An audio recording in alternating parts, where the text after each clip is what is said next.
Hi, and welcome back. And in today's video, we're going to delve deep in this idea of belief behind the behavior. My name is Kristen Anchor, your parent and teacher empowerment coach, and I'm here to help school leaders to really create these connected school communities. So I work with parents, I work with teachers to teach effective discipline strategies and positive communication tools. So all misbehavior has a belief, or all behavior has a belief behind the behavior.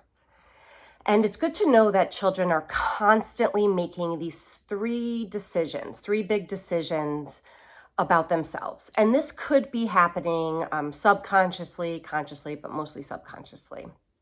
They're wondering who they are, right? We all are. Who am I? But children are really questioning this on a moment-to-moment basis. Am I a good girl or am I a bad girl? Am I capable or am I incapable? Who am I? And then they're wondering what their world is like. Is it a safe place or is it a threatening place? Is it consistent or is it chaotic? Is it friendly or is it unfriendly? And actually, I wrote the quote down. Albert Einstein said, the most important decision that we make is whether we believe we live in a friendly or hostile universe. So that, I think, is a very interesting quote to be aware of. And this is what we're saying here within the belief behind the behavior.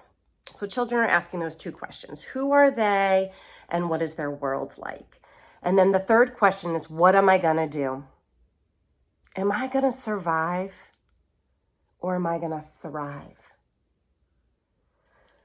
What am I gonna do? So that survival looks like misbehavior. And I've said before that misbehavior is like the tip of the iceberg. It's what we see. We see this behavior. But what we need to be aware of is this belief behind the behavior, which we know is based on a universal need of feeling belonging and significance.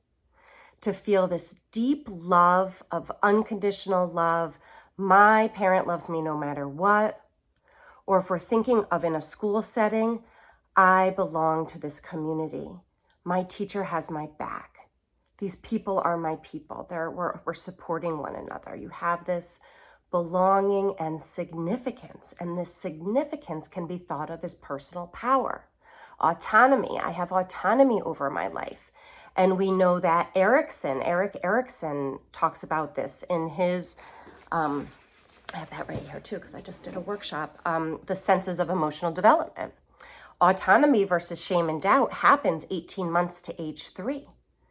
So Erik, and I would love to just go over that real quick, the Erik Erikson senses of emotional development, from birth to 18 months, that child is going through a huge developmental stage. And they're wondering emotionally, can I trust or is it mistrust with their caretaker? Trust is I am safe and loved. That's their feelings.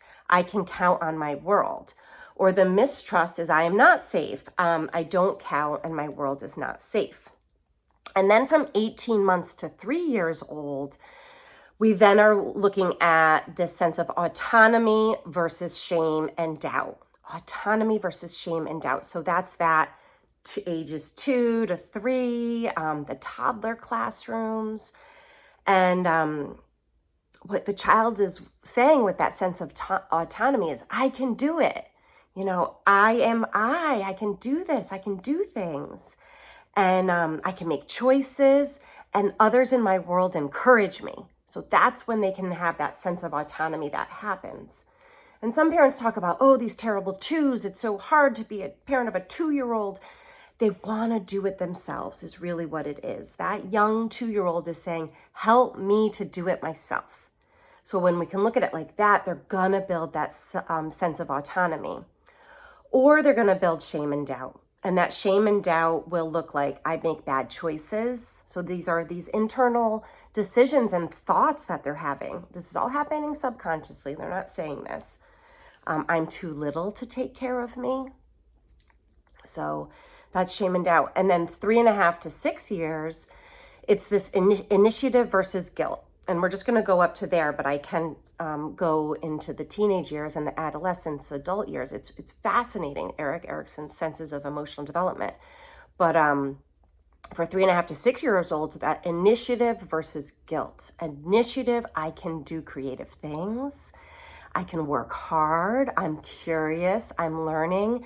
I feel like this goes with that growth mindset too that I talk about, but this initiative versus guilt. I just do everything wrong. I do everything wrong. I'm just good for nothing, and everyone does better than me.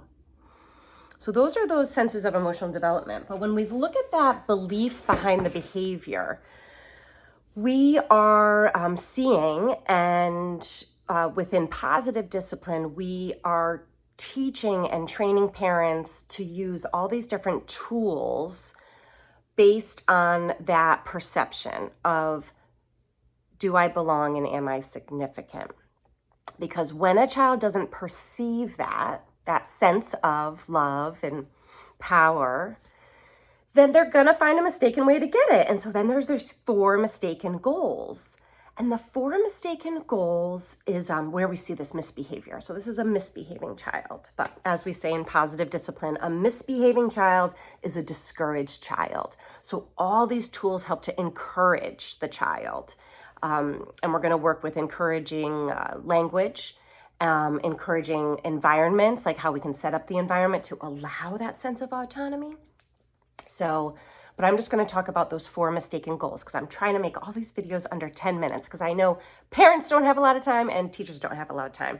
But I think this is a very important concept, this belief behind the behavior, because I want to help you to be that detective to your child's or your student's misbehavior, because it all depends on how we're feeling. And this is what I just did in our positive discipline workshop that we're doing right now, is we're really focusing on how we're feeling as the adult. And that is the clue. The clue is how we're feeling. So when we're feeling a certain way, when we're feeling worried or maybe irritated, annoyed, it's misguided. It's the attention seeking. It's that attention seeking behavior. It's, what is it?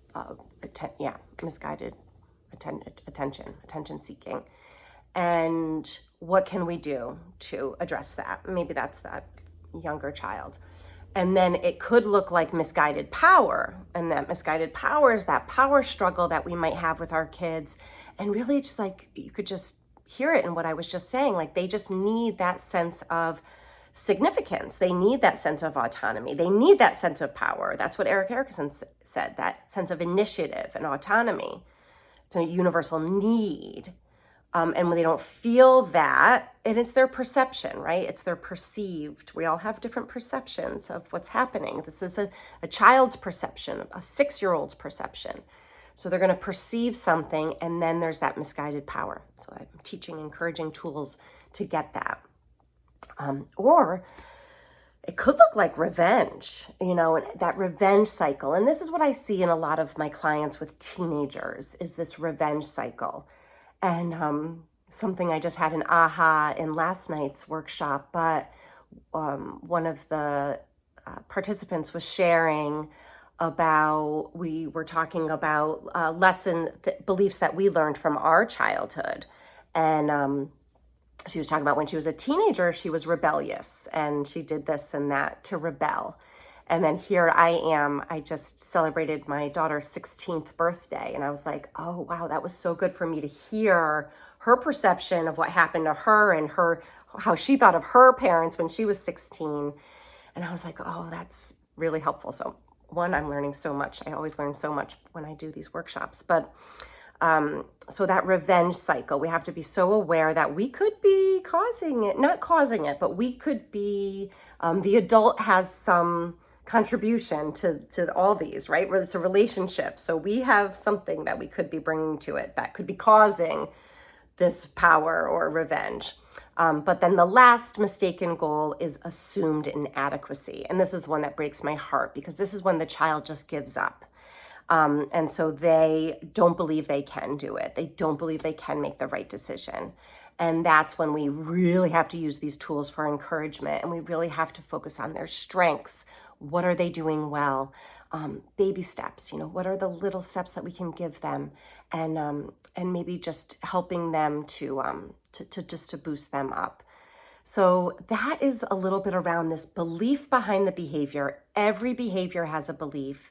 Being aware of how we possibly also have beliefs from our childhood behaviors, and how that could be coming up in our parenting or in our teaching, especially during conflicts when we're feeling agitated.